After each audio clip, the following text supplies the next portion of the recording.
Bonjour à tous, je suis ravie de vous retrouver sur ma chaîne YouTube Namasté. Je m'appelle Mounia Benada et aujourd'hui je voulais vous parler d'amour propre. Je voulais vous parler du fait de savoir poser ses limites. Je sais qu'un certain nombre d'artisans de lumière, de personnes qui ont le cœur sur la main, qui ont vocation à diffuser la lumière et à la répandre sur Terre, ont souvent ce problème d'affirmation de soi. Et je pense que c'est lié à l'amour-propre que se portent ces personnes.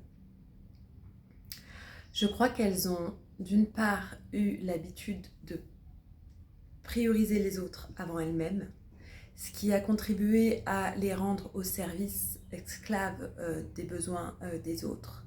Et secondement, qu'elles ont tellement cette vocation à briller, à faire briller la lumière, à aider les autres, qu'elles en oublient de ne pas éteindre la leur. Aussi, je veux vous dire d'être très vigilant. Nous ne pouvons pas servir un verre d'eau avec une carafe vide.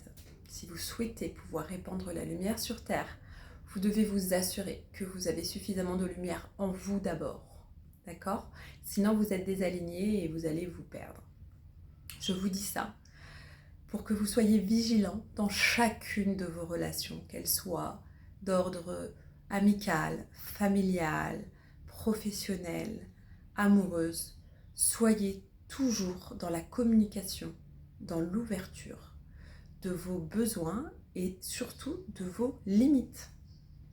Pour un certain nombre d'entre vous, vous avez eu des enfances où vous avez dû être taisant, c'est-à-dire que vous n'avez pas pu exprimer vos émotions ni même qui vous êtes. C'est un apprentissage, une fois grand, que d'y arriver. Je vous invite vraiment à faire ce travail au quotidien et à chaque fois qu'une situation se présentera dans votre vie et qu'on vous manquera de respect ou qu'on ne tiendra pas compte de vos limites, de rétablir les choses, d'être très vigilant. Vous êtes vraiment le parent bienveillant de votre enfant intérieur. Vous devez faire respecter l'ordre et la lumière en vous. Vous ne devez pas accepter que les gens éteignent la vôtre parce qu'ils ne trouvent pas la leur ou que pour s'énergiser, ils viennent vous pomper. Donc pour ça, je vous invite vraiment à avoir des mantras quotidiens, à avoir des habitudes de pensée qui diffèrent de celles que vous aviez lorsque vous étiez petit ou peut-être vous ne vous sentiez pas légitime malgré votre grand cœur et votre ouverture d'esprit à recevoir la réciprocité. Eh bien, sachez dire non. Sachez fermer des portes. Sachez vous affirmer dans votre vérité et dans votre authenticité. Être dans la lumière ne veut pas dire être un bisounours ou encore pire, être une serpillière. Vous avez aussi vos propres besoins. Vous avez vos propres limites. Vous avez votre propre être qui a besoin d'être nourri par des choses en particulier, que je vous invite tout d'abord à trouver toujours en vous. Néanmoins, lorsque vous vous exposez à des relations, vérifiez que vous avez le même langage du respect. Vérifiez que vous avez le même langage de la réciprocité. Si ce n'est pas le cas, ne forcez pas. Vous n'avez pas à vous justifier de votre degré estime de vous-même, d'accord ? Peut-être que beaucoup ont pu prendre des habitudes pendant longtemps parce que vous n'étiez pas encore éveillé, d'accord ? Vous n'étiez pas sur votre chemin d'éveil, vous n'aviez pas encore conscience de votre appareil traumatique et de tout ce que vous aviez à guérir et certains en ont profité. Eh bien, c'est pas grave, le karma s'occupera d'eux. En tout cas, sachez qu'une fois que vous ouvrez les yeux, vous devez agir différemment. Si vous voulez attirer dans votre vie des circonstances différentes et du respect, vous devez dès à présent vous comporter comme tel, devenir quelqu'un qui a de l'amour propre, qui s'aime véritablement, qui fait un travail intérieur. Et je peux vous y aider, de réparation de ce qui a été blessé de manière à retrouver cette force de vie, ce yang en vous qui est incapable de laisser qui que ce soit lui faire du mal. C'est tout à fait normal. Et puis, c'est aussi dans l'intérêt de la lumière que de se positionner là-dessus pour faire comprendre aussi aux personnes qui ont pris l'habitude d'harceler ou de s'imposer ou d'être autoritaires, eh bien que ce n'est pas du tout la voie de la lumière en fait, c'est pas du tout la voie du respect de l'humanité. Et c'est important, en tant qu'artisan de lumière aussi, d'assumer cette posture. Voilà, je sais que vous êtes nombreux et nombreuses à vous poser des questions là-dessus, parce que souvent, vous craignez de fermer votre cœur, vous craignez de ne pas être gentil si vous faites ça, vous craignez qu'on puisse ne pas vous aimer aussi peut-être, donc il faut travailler sur l'estime de vous. Normalement, vous ne devriez pas être inquiet dans la mesure où la vie de toute façon est faite de telle manière que tout le monde ne peut pas vous aimer, donc il y aura forcément des gens qui ne vous aimeront pas, donc s'ils ne vous aiment pas pour votre authenticité, tant pis pour eux. Pas pour vous, il y aura d'autres personnes qui vous aimeront pour les mêmes raisons. Et par ailleurs, il y a aussi cette notion sacrificielle qui vous fait vous sortir de votre authenticité, parce qu'à vouloir plaire à tout le monde, on ne plaît à personne, vous le savez, vous connaissez cet adage. Et il y a surtout intérêt à ce que vous soyez heureux, à ce que vous soyez respecté, à ce que vous soyez en bonne compagnie lorsque vous êtes avec des personnes. On a tous nos blessures qui se rejouent, je suis d'accord avec ça.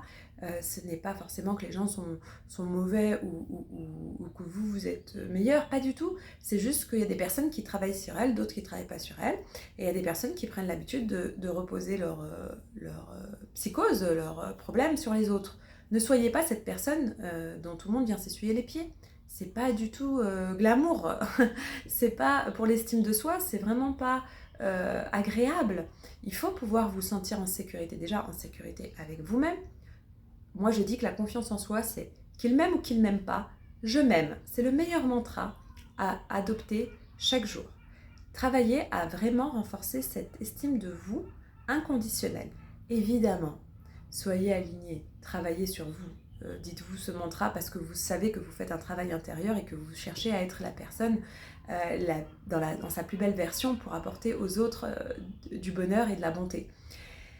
Si vous souhaitez rester dans cette ouverture de cœur, si vous souhaitez continuer à apporter votre lumière à vous-même et aux autres, vous devez vous prémunir de ce genre de comportement, vous devez vous préserver. À partir du moment où votre intégrité est remise en question, où votre individualité est remise en question, où on vous nie, où on vous, où on met votre santé mentale et physique à mal, ça ne va pas. Vous ne pouvez pas être dans un contexte pareil et dire que c'est normal. Vous devez réagir. Réagissez par l'amour de vous. Réagissez par l'amour pour vous et pour la création. Personne n'est venu ici pour souffrir toute sa vie. Nous avons en nous un certain nombre d'outils. Et aujourd'hui, la psychologie, l'énergétique est tellement développée que les personnes qui ne souhaitent pas le faire, elles le font volontairement avec leur ego. C'est-à-dire qu'elles préfèrent garder leur masque et être dans leurs blessures. C'est peut-être aussi leur temps d'incarnation qui veut ça. Peut-être pas assez évolué encore. Mais vous, artisans de lumière qui me regardez, personne consciente ayant envie d'être la version la plus aboutie d'elle-même dans cette incarnation-là, de connaître la joie, des relations apaisées, apaisantes, d'être l'égal de l'homme pour les femmes et inversement, les hommes pour les femmes, de sortir de toute cette violence, je dirais, ancestrale. Vous êtes des personnes qui souhaitez avoir une liberté d'être, un travail et une façon de vous exprimer dans toutes les sphères de votre vie qui respecte votre être. Vous devez d'être dans un amour pour vous qui ne vous permet plus d'accepter tout et n'importe quoi. Vous n'êtes pas la foire d'empoigne, on ne vient pas chez vous déverser ces poubelles. Autre chose vis-à-vis des poubelles. Lorsque vous jetez votre poubelle pleine, je sais pas, je vais dire un truc d'excréments de chat, de chien, bon bref, de choses pas très faciles à recycler, je dirais, chez vous, d'un point de vue odorant. Lorsque vous jetez votre poubelle, que vous faites ce choix-là d'aller jeter votre poubelle, que vous la trouvez pleine, n'allez pas par vous-même aller rechercher cette poubelle pour la remettre chez vous. Ne soyez pas fous. N'allez pas rechercher les mêmes odeurs nauséabondes pour les remettre dans votre intérieur avec en plus toute la macération qui a eu lieu. C'est pareil pour vos relations. N'allez pas remettre des relations chez vous, dans votre environnement, tant que les lois, entre guillemets, qui vous respectent ne sont pas respectées. Si les gens continuent à se comporter de la même manière alors que vous leur avez fait entendre que vous ne souhaitiez plus qu'ils se comportent comme ça de vous-même, n'allez pas ramener ces poubelles dans votre intérieur, d'accord? C'est pareil au niveau de l'énergétique, ça fonctionne de la même manière. Vous allez répandre du nauséabond. Travaillez vraiment à votre estime personnelle, travaillez vraiment à devenir votre meilleur ami, votre meilleur compagnon, pour que personne ne puisse vous faire douter du fait qu'ils doivent rester dans votre vie s'ils ne respectent pas votre belle âme et votre lumière, d'accord? Si les gens ont des choses à travailler, c'est très bien, c'est bien que vous leur permettez de le faire, c'est bien que vous ayez un peu de patience, mais ne soyez pas trop patient.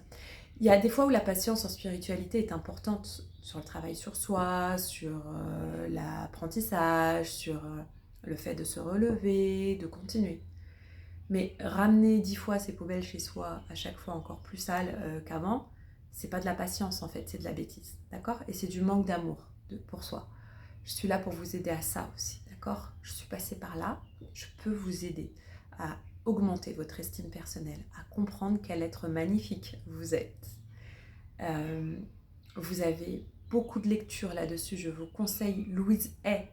Mettez Louise Hay dans les audios à écouter. Louise Hay, c'est la personne qui a été à l'origine du développement personnel aux États-Unis et qui a appris à faire ce travail pour elle-même après maintes et maintes et maintes déceptions de vie. Je peux vous dire que c'est une femme résiliente, mais qui a trouvé le chemin ensuite pour expliquer comment l'amour de soi était en fait la base. C'est la base. Et peu importe si vous ne l'avez pas eu avant, peu importe, vous pouvez toujours rectifier le tir. Et c'est ce que je vous souhaite. Tant que vous respirez, travaillez à restaurer cette estime de vous parce que tout en découle. Tout en découle. Souvenez-vous, vous êtes le parent bienveillant de votre enfant intérieur. D'accord ? Voilà, c'est ce que je voulais partager avec vous ce matin. Aimez-vous suffisamment pour ne pas ramener les poubelles sales chez vous. Faites respecter votre belle âme. Continuez à avoir le cœur ouvert. Continuez à avoir le cœur ouvert. Mais ne laissez pas la porte ouverte aux poubelles nauséabondes. Attendez de voir si le recyclage a été fait ou non. Et si ce n'est pas le cas, vous inquiétez pas. La vie est bien faite. Continuez votre chemin. Continuez à être dans l'amour. Aimez-vous. Je terminerai par dire que vous pouvez aimer les gens dans la 5D, mais pas dans la 3D. Vous pouvez tout à fait continuer à envoyer de l'amour à ces poubelles qui vous ont entaché et ne pas accepter de vivre dans leur, ce que j'appelle moi, l'écosystème. Vous étouffez dans leur écosystème, laissez-les dans leur écosystème faire leur propre chemin, mais vous avez fait un chemin, d'accord, d'amour de vous. N'acceptez plus de redescendre au 4e sous-sol dans l'écosystème des autres. Dites-leur que vous ne souhaitez pas parler avec leur ego, que vous souhaitez parler avec leur âme et que du coup vous parlerez avec leur âme de 5D en 5D. Voilà, la 5D c'est la dimension où tout est intuitif, plus rien n'est totalement matérialisé, où notre esprit peut vagabonder et envoyer de l'amour partout dans l'univers. Sur ce, je vous dis à très bientôt pour une nouvelle vidéo et je vous souhaite une belle journée, une belle soirée. Namasté.